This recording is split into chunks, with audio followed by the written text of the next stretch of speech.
Bwana Yesu asifiwe. Amen. Tunamshukuru Mungu tena kwa ajili ya siku hii ya leo ambao Bwana ametupa kibali cha kuweza kufika hemani mwake. Amen. Basi wameshaomba kwa ajili yangu, lakini nimsihi tena Bwana kwa ajili ya siku hii ya leo ya kuweza kusimama madhabahuni pake.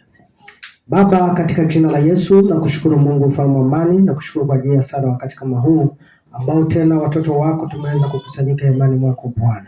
Naomba wema wako na baraka zako zikae pamoja nasi katika ibada hii, tukauone ukuu wako na matendo yako makuu ya ajabu. Na kurudishia sifa, heshima na utukufu kwa kuwa unaenda kusema nasi katika neno lako. Ni katika jina la Yesu naomba ukanitumie sawa sawa na mapenzi yako. Katika jina la Baba na la Mwana na Roho Mtakatifu naomba na kuamini katika jina la Yesu Mwokozi. Amen. Bwana Yesu asifiwe. Basi leo ikiwa ni tarehe 21 ya mwezi wa 6 2026, tunamshukuru Mungu tena kuweza kufika katika ibada siku hii ya leo. Amen. Leo tutaenda kuzungumza mambo matatu yaletayo ushindi au mafanikio. Mambo matatu yatakayo kupa ushindi au mafanikio. Amen. Yanaweza yakawepo mengine mengi, lakini nimeandaa matatu. Haya naamini ukienda nayo sawa sawa yatakupa ushindi kwa jina la Yesu. Amen. Mambo matatu yaletayo ushindi au mafanikio.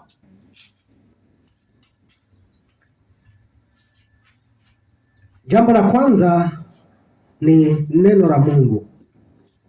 Bwana Yesu asifiwe sana. Neno la Mungu ni kati ya mambo matatu ambayo yanaweza yakakupa ushindi au mafanikio. Neno la Mungu likiwa ndani yako litakupa ushindi katika maisha yako, yawe ni ya kawaida au hata ya kiroho. Neno la Mungu litakupa ushindi. Bwana Yesu asifiwe sana. Kwa sababu mara nyingi adui huwa anatafuta udhaifu wa mtu anayetaka kupambana naye, na akishagundua udhaifu wake ni nini, mara nyingi mtu huwa anashindwa kwa sababu tayari wameshagundua udhaifu wako. Bwana Yesu asifiwe sana. Kwa hiyo kwa sisi ambao tayari tunaye Yesu, ambao tumeokoka, mara nyingi adui huwa anatafuta yale yaliyo madhaifu kwetu, na kupitia hayo amewaangusha baadhi ya watu. Lakini kama neno la Mungu tutakuwa nalo, adui itakuwa ni vigumu sana kutuangusha, kwa sababu tutakuwa tunajua mambo mengi. Kwa hata akipita katika njia zipi tutagundua tu na tutaweza kumshinda. Amen.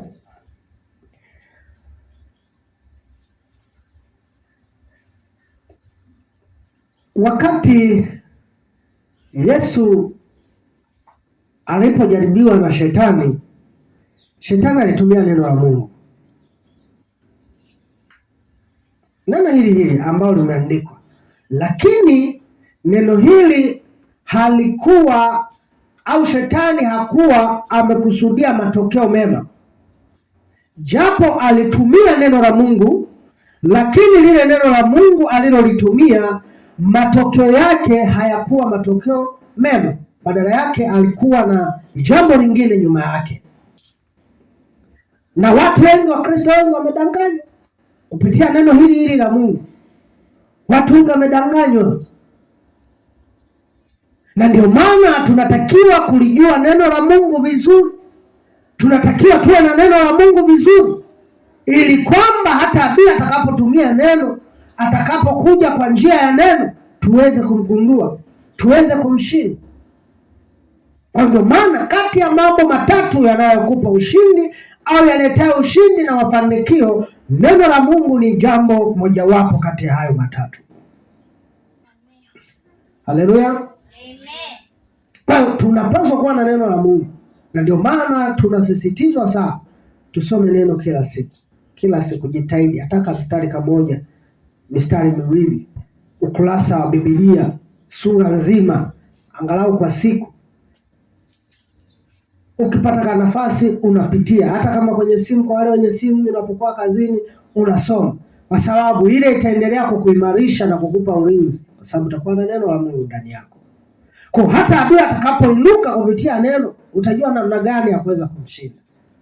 Lakini kama tutakosa neno la Mungu ndani yetu, itakuwa ni vigumu sana kumshinda adui. Amen. Amen. Lakini kama neno la Mungu litakuwa ndani yetu, basi itatupa kushinda. Kwa sababu kuna mtu anaweza akasoma mstari huu akakuletea, na wewe kama hauna mstari, kwa sababu siku zote Biblia haijipingi. Kama kuna mahali imeeleza hivi, lakini kuna mahali mengine inafafanua, kwa Biblia haijipingi. Kila kitu kipo sawa sawa. Hili ni neno la Mungu, limevuviwa. Kwa hiyo kama tutalisoma na likakaa ndani yetu, tutakuwa washindi. Lakini kama tutakuwa hatuna neno la Mungu ndani yetu, itakuwa ni vigumu sana kushinda. Katika safari yetu ya wokovu itakuwa ni vigumu sana. Bwana Yesu asifiwe sana. Amen. Kwa tujitahidi sana kuwa na neno la Mungu. Na tukaangalia ile Luka sura ya 4 mstari wa kwanza mpaka ule wa 12 pale. Tuangalie habari ya neno la Mungu, jinsi linavyoweza kuleta ushindi. Luka mtakatifu sura ile ya 4 na mstari ule wa kwanza mpaka ule wa 12 pale.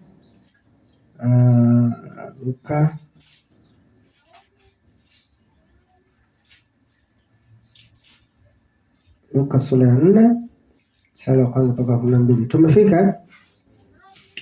Tasoma. Na Yesu hali amejaa Roho Mtakatifu akarudi kutoka Yordani, akaongozwa na Roho muda wa siku 40 nyikani, akijaribiwa na Ibilisi, na siku hizo alikuwa hali kitu, hata zilipotimia 40 aliona njaa. Ibilisi akamwambia, ukiwa ndiwe mwana wa Mungu, liambie jiwe hili liwe mkate. Yesu akajibu, imeandikwa ya kwamba mtu hatoishi kwa mkate tu. Akampandisha juu, akamwonyesha milki zote za ulimwengu kwa dakika moja. Ibilisi akamwambia, nitakupa wewe enzi hii yote na fahari yake, kwa kuwa imo mikononi mwangu, nami humpa yeyote kama nipendavyo. Basi wewe ukisujudu mbele yangu, yote atakuwa yako. Yesu akajibu akamwambia, imeandikwa, msujudie Bwana Mungu wako, ukamwabudu yeye peke yake.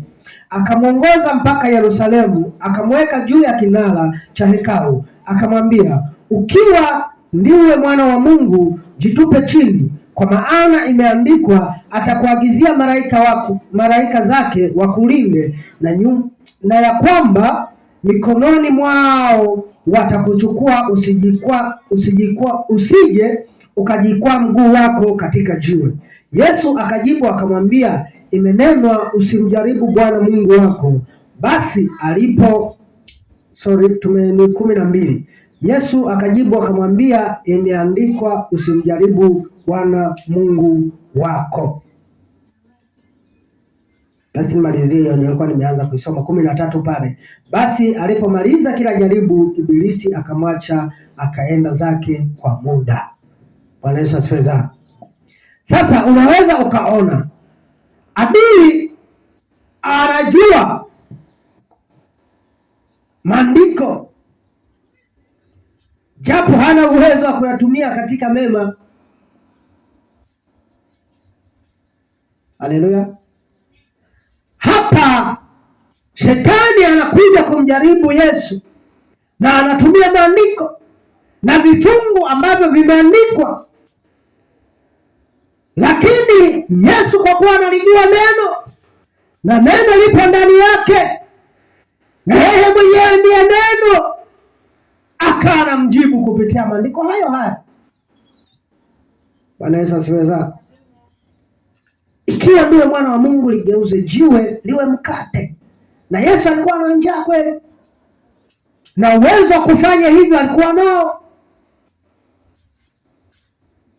Lakini Yesu akamwambia, imeandikwa, mtu hatoishi kwa mkate tu, bali kwa kila neno litokalo kwa nani?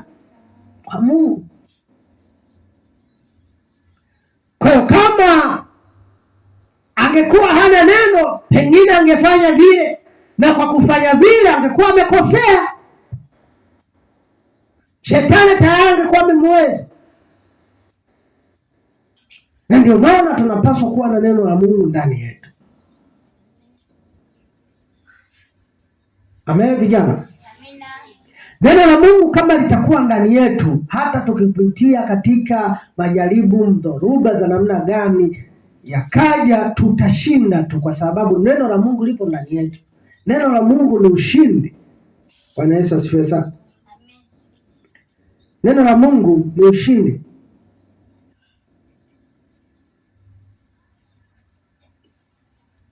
Wapo watumishi wengi ambao wamewadanganya watu kwa kupitia nini? Biblia hii, neno la Mungu. Amen. Kupitia hii neno la Mungu wanatumia njia kama aliyoitumia Shetani. Amen. Wanatumia njia kama aliyokuwa ameitumia Shetani kuwadanganya watu kupitia neno la Mungu. Neno la Mungu wanalisoma kama lilivyo, lakini katika kufasiri kwake wanaligeuza wakiwa na sababu nyingine ndani yake.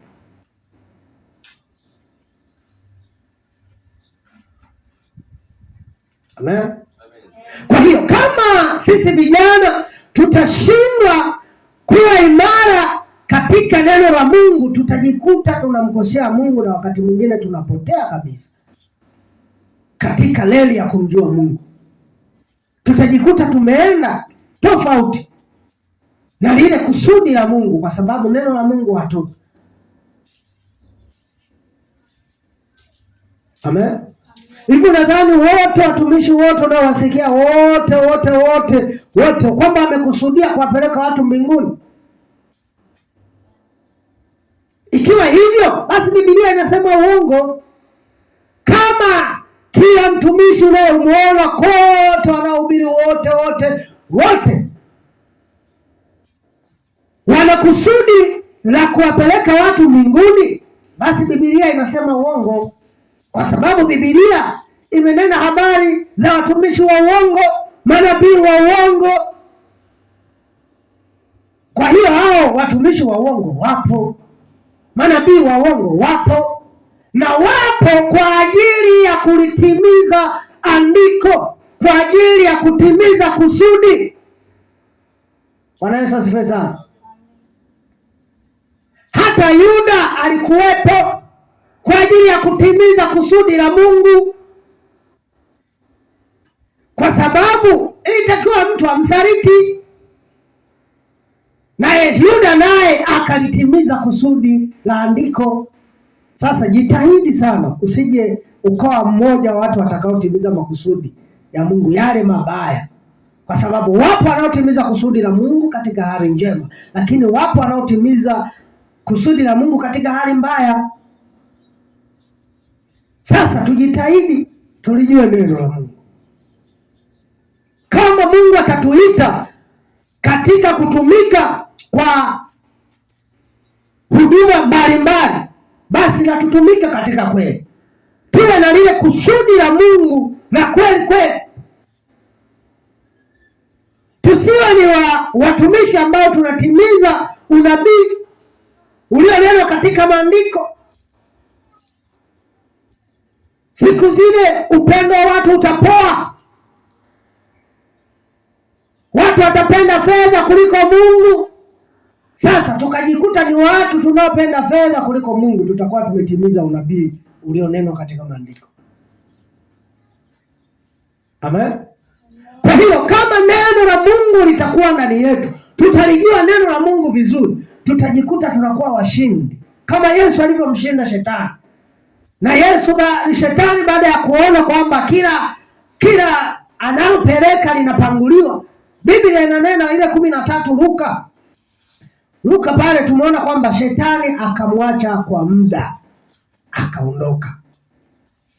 Shetani akija kukujaribu kwa mara ya kwanza ukamshinda, sio kama ndo tayari, atarudi tena, ataendelea kukujaribu. Ndio kazi yake, lengo lake na kusudi lake ni kutuangusha watu ambao tumemwamini Mungu. Kwa ndio maana tunapaswa kumjua sana Mungu, na kumjua Mungu ni katika neno. Kama neno tutalijua, ndivyo tutakavyokuwa tunazidi kumjua Mungu, kumtumainia Mungu. Bwana Yesu asifiwe sana. Mambo matatu hapo, andika. Neno la Mungu, pointi ya kwanza. Neno la Mungu linatupa kushinda vishawishi na majaribu. Yanaweza yakawepo mengine mengi, lakini nimeandika haya. Neno la Mungu linatupa kushinda vishawishi na majaribu. Kitabu cha Luka mtakatifu sura ile ya 4 mstari wa 3 mpaka wa 4. Inasemaje pale?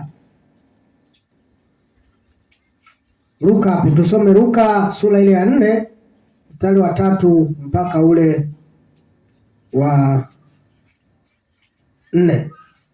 Luka sura ya 4 pale, Luka sura ya 4 mstari wa 3 na wa 4 inasemaje? Inasema hivi: Yesu akamjibu, nimeanzia wa 4, wa 3. Ibilisi akamwambia, ukiwa ndiwe mwana wa Mungu, liambie jiwe hili liwe mkate. Yesu akamjibu, imeandikwa ya kwamba mtu hatoishi kwa mkate tu. Neno la Mungu linatupa kushinda vishawishi na majaribu. Maana yake nini? Hapa shetani alikuwa anamshawishi Yesu, aligeuza jiwe liwe mkate, na Yesu alikuwa na njaa kweli. Ilitakiwa mwili upate chakula, kama ilivyo leo tunapokuwa na njaa lazima tutafute chakula tule. Amen. Kwa kama neno litakuwa ndani yetu litatupa kushinda. Hapa tunaangalia kwa habari ya Yesu, lakini yapo yanayokuja kwa njia tofauti tofauti. Vishawishi vinakuja kwa njia mbalimbali. Kwa kama neno la Mungu litakuwa ndani yetu litatupa kushinda. Pointi ya pili, neno la Mungu linatuongezea imani. Neno la Mungu linatuongezea imani. Kama neno la Mungu litakuwa ndani yetu litatuongezea imani. Bwana Yesu asifiwe sana. Luka mtakatifu hiyo sura ya 4 mstari wa 7 na wa 8. Luka mtakatifu sura ile ya 4 mstari wa 7 na wa 8 inasemaje? Inasema hivi: basi wewe ukilisujudu mbele yangu, yote yatakuwa yako. Yesu akajibu akamwambia, imeandikwa, msujudie Bwana Mungu wako, umwabudu yeye peke yake. Nini hapa? Tayari ana ile imani kwamba neno la Mungu limeandikwa hivi. Kama utakuwa na neno la Mungu litakuongezea imani, utajua napaswa kumwabudu Mungu. Tayari hapo kuna kitendo cha imani kimeingia ndani yako, na kimeletwa na nini? Kimeletwa na neno la Mungu ambalo lipo tayari ndani yako. Bwana Yesu asifiwe sana. Pointi ya 3, neno la Mungu linatupa ujasiri wa kusonga mbele. Neno la Mungu linatupa ujasiri wa kusonga mbele. Hata kama tunapitia magumu, tunapitia shida, tunalala njaa, haimaanishi ya kwamba Mungu hayupo, au haimaanishi ya kwamba Mungu hasikii. Kwa sababu tunalo neno la Mungu linatupa ujasiri wa kusonga mbele. Ni kweli leo nimekosa, lakini naamini kesho Mungu atanipa. Unasonga mbele. Bwana Yesu asifiwe sana. Amen. Unasonga wapi? Mbele. Haleluya. Luka sura ya 4:9 mpaka 13. Luka sura ile ya 4 mstari wa 9 mpaka 13 inasema, akamwongoza mpaka Yerusalemu, akamweka juu ya kinara cha hekalu, akamwambia, ukiwa ndiwe mwana wa Mungu, jitupe chini, kwa maana imeandikwa, atakuagizia malaika zake wakulinde, na ya kwamba mikononi mwao watakuchukua, usije ukajikwaa mguu wako katika jiwe. Yesu akajibu akamwambia, imenenwa, usimjaribu Bwana Mungu wako. Basi alipomaliza kila jaribu, Ibilisi akamwacha akaenda zake. Bwana Yesu asifiwe sana. Baada ya Yesu kushinda, kwa sababu neno la Mungu lipo ndani yake, Shetani akamwacha akaenda zake. Kwa kama ni safari, Yesu anaendelea na safari. Kwa kama adui tayari tutamshinda, hatutasimama, tutaendelea na safari yetu kusonga mbele. Bwana Yesu asifiwe sana. Na ndio maana neno la Mungu linatupa ujasiri wa kusonga mbele. Kama neno la Mungu litakuwa ndani yetu, litatupa ujasiri wa kusonga mbele. Bwana Yesu asifiwe sana. Amen. Niangalizie muda saa ngapi nisije nikachukua muda mwingi, maana hapa sina saa. Bado dakika 10. Bwana Yesu asifiwe sana. Basi tuguse kidogo katika hii jambo la pili, ambalo ni jambo la pili ni imani. Katika mambo matatu tagusia kwa ufupi sana. Ikifika na dakika kasoro dakika 5 niambie niishie hapa. Sawa sawa katibu? Haya, imani ni kama msingi kwenye nyumba. Kama tukiweka msingi imara kwenye nyumba, basi nyumba hiyo itakuwa imara kwa sababu msingi wake ni imara. Bwana Yesu asifiwe. Imani ni kama msingi kwenye nyumba. Kama msingi ukiwa imara, nyumba hiyo itakuwa imara. Lakini kama msingi hautakuwa imara, basi hata nyumba hiyo haitakuwa imara. Bwana Yesu asifiwe. Na ndio maana unapoona wanapojenga magorofa, lazima waanze kuchimba chini kabisa. Wanatafuta nini? Wanatafuta uimara, ili jengo litakalojengwa liweze kuwa imara, lisitikisike, lisiweze kuanguka. Na ukikosea tu ukashindwa kuweka msingi mzuri, basi ujue jengo litadondoka. Amen. Lakini kama msingi utakuwa imara, utakuwa vizuri, basi hata jengo hilo litakuwa imara. Kwa nini nasema? Tayari tunalo neno la Mungu ndani yetu. Hatua ya pili ni nini? Imani. Tuna neno na tuna imani. Kwa hivi vitu viwili vikiwa pamoja vinaleta nini? Vinaleta hatua nyingine ndani ya mtu. Bwana Yesu asifiwe sana. Katibu, mkaribishe huyo mtu. Shamkaribisha. Kwa hiyo vinatupa hatua nyingine katika nini? Katika safari yetu, imani. Kwa kama nyumba itakuwa na msingi mzuri, basi ujue nyumba hiyo itakuwa ni imara. Bwana Yesu asifiwe sana. Itakuwa ni nyumba imara kwa sababu tayari. Kwa kama tutakuwa na imani ndani yetu thabiti, basi mbele za Mungu sisi tutakuwa ni watu wakubwa sana. Hata kama katika hali ya macho ya kawaida ya nyama haya tunaonekana labda kuwa dhaifu, lakini kama tuna imani na tuna neno la Mungu ndani yetu, basi sisi tutakuwa ni watu imara sana katika maisha haya. Bwana Yesu asifiwe sana. Amen. Haleluya. Kwa hiyo tujitahidi sana katika neno la Mungu na imani. Bwana Yesu asifiwe. Kama imani itakuwa ndani yetu, tutaweza kushinda na zaidi ya kushinda. Haleluya. Hata yatakapoinuka mambo mbalimbali tutaweza kushinda. Hebu tusome Ebrania 11:6. Ebrania 11:6. Ebrania 11:6. Ebrania 11:6.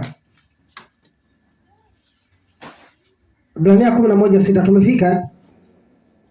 Inasema, lakini pasipo imani haiwezekani kumpendeza, kwa maana mtu amwendeaye Mungu lazima aamini kwamba yeye yuko na kwamba huwapa thawabu wale Bwana Yesu asifiwe sana. Amen. Wale wamfuatao. Kwa hiyo tunalo neno la Mungu tayari ndani yetu. Amen. Amen. Hatua inayofuata ni kuwa na imani. Sasa watu wa Mungu. Amen. Hatua inayofuata ni kuwa na imani kwa sababu tayari tunalo neno la Mungu ndani yetu. Kwa kama neno la Mungu litakuwepo ndani yetu sasa, litaweza kutusaidia kusonga mbele katika kumjua Mungu na katika kushinda na kuleta mafanikio. Bwana Yesu asifiwe sana. Kwa sababu imani inaweza kuwa ni kama daraja fulani ambalo au ni tuseme ni kama kiwanda. Bwana Yesu asifiwe sana. Kiwanda, si tunajua kiwanda kazi yake ni nini? Kuzalisha vitu ambavyo havikuwepo. Kwa kiwanda kazi yake inazalisha vitu ambavyo havikuwepo na vinakuwepo. Mafundi pale na cherehani yake iko pale, unapeleka kitambaa, ukipeleka kitambaa, fundi sasa anazalisha nguo haikuwepo, lakini sasa anakaa anaidesign. Kwa imani tukiwa nayo tayari, neno tunalo tayari sasa, na imani inaongezeka. Imani sasa ni kama inaumba mambo na baadaye anakuja kuonekana. Bwana Yesu asifiwe sana. Tutakuja kuona sasa jambo la tatu ambalo sasa kama imani ni kiwanda inatengeneza, na sasa kitu kinachotoa kile ambacho kimetengenezwa na imani ni nini? Tutakuja kukiona. Bwana Yesu asifiwe sana. Hazijaisha? Zimeisha. Bwana Yesu asifiwe sana.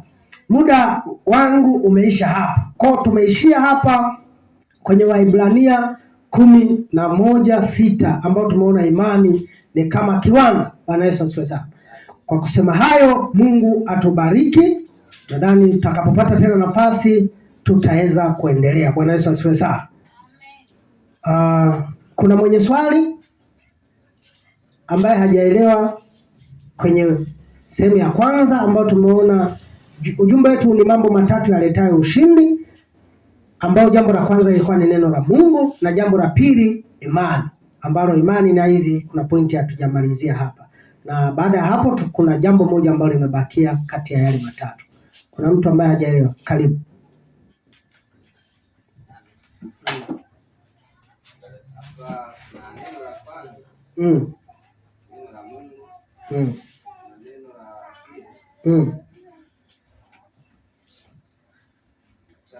Lakini haya yote inamwakilisha Mungu, lakini sasa kuna moja zaidi ambalo ina nguvu kuliko mengine.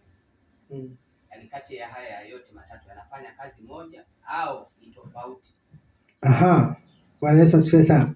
Anauliza hivi, tuna haya mambo matatu ambayo tumesema ujumbe wetu kuna mambo matatu yaletayo ushindi na mafanikio.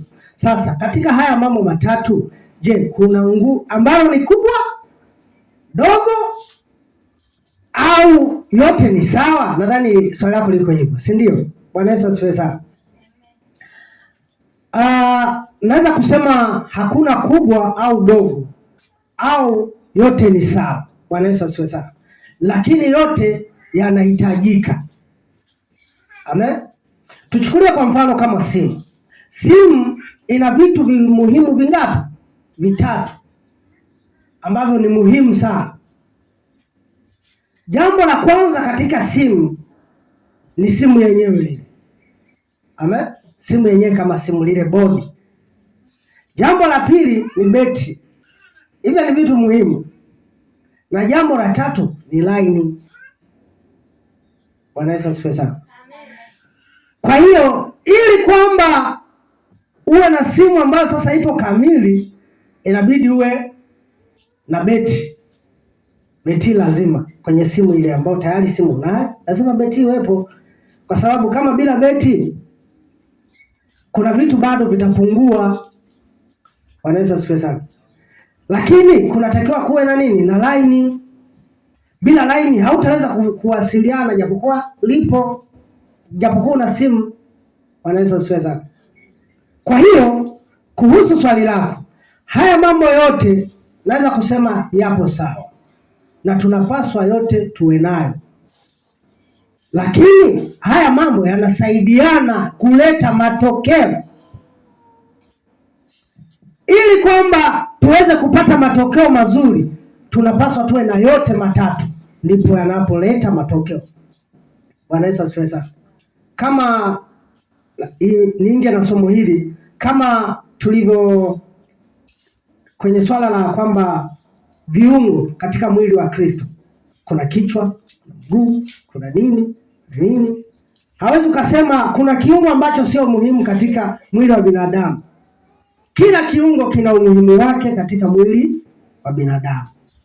Kwa sababu kiniambia leo tukatoa masikio kwamba hayana umuhimu. Lakini mtu anaweza siwe na sikio lakini baada akaishi. Lakini kama vyote vitakuwepo hapa, vyote vina umuhimu na ndio maana vipo. Kwa hiyo haya mambo matatu naweza nikasema yote ni muhimu na yote ni makubwa, lakini katika yote tunapaswa tuwe nayo yote kama pake. Sawa mtumishi wa Mungu. Yote ni muhimu. Hatuwezi tukasema hili ni kubwa, hili ni dogo. Kwa sababu kama tutakosa neno la Mungu, imani wakati mwingine tutakuwa hatuna. Sasa tutakuwa tunaamini nini? Kwa lazima tuwe na neno la Mungu. Lakini pia kama tutakuwa na neno la Mungu na hatuna imani, sasa hiyo imani itakuwa kuhusu nini? Amen. Kwa vyote ni vikubwa na ni muhimu kuwa navyo. Bwana Yesu asifiwe sana. Kila moja ni kubwa kwa namna yake. Na wakati mwingine vyote naweza nikasema viko sawa. Lakini yote kubwa kuliko kwamba kumalizia hapo hivi kwamba vyote tunapaswa tuwe navyo. Bwana Yesu asifiwe sana. Naamini nimekujibu swali lako. Au kuna nyongeza? Mungu akubariki. Bwana Yesu asifiwe sana. Kwa hiyo hayo ni muhimu. Bado jambo moja tutalipata Jumapili ijayo, tutaongezea na kumalizia haya yaliyobaki. Na yote kama tutajitahidi tukawa nayo yote matatu, yatatufanya kuvuka hatua moja kwenda hatua nyingine. Bwana Yesu asifiwe sana. Basi tusimame tukamshukuru Mungu kwa ajili ya neno lake ili tuweze kuendelea na ibada zilizoko mbele yetu.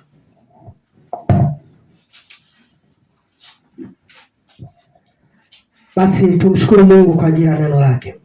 Baba, katika jina la Yesu, Mungu muumba mbingu na nchi, tunakushukuru kwa ajili ya uweza wako na neema yako ya ajabu ambayo Mungu umetufanikisha kuwepo katika ibada siku hii ya leo. Tazama, tumeanza msingi katika mambo matatu yaweza kuleta ushindi na mafanikio katika maisha yetu na safari yetu ya wokovu. Bwana, tazama Baba, tumeona katika mambo haya matatu lipo jambo la kwanza ambalo ni neno la Mungu, na tumeona jambo la pili ni imani, lakini pia bado lipo na lingine. Baba, haya ni machache katika yale mengi. Yapo mengi ambayo Bwana yanayoweza kuleta mafanikio na ushindi katika maisha yetu, lakini haya matatu Bwana ni sehemu ya yale mengine mengi. Baba, tunakusihi kama vijana katika ibada hii, ukamjalie kila mmoja Bwana kaweze kushinda katika safari yake na wokovu wake katika jina la Yesu Kristo. Ninaenda kinyume na mipango yote ya adui, ninavunja na kusambaratisha kila hila zote za yule mwovu shetani. Bwana wa majeshi, kubwa kuliko yote Baba, ninakusihi tukakujua wewe Mungu wa kweli na tukayajua matendo yako ya ajabu. Haya yatatupa ushindi na kuwa imara katika maisha yetu. Ninaomba yote haya na kuamini kupitia jina la Yesu Kristo, Mungu aliye hai. Naomba na kushukuru. Amen.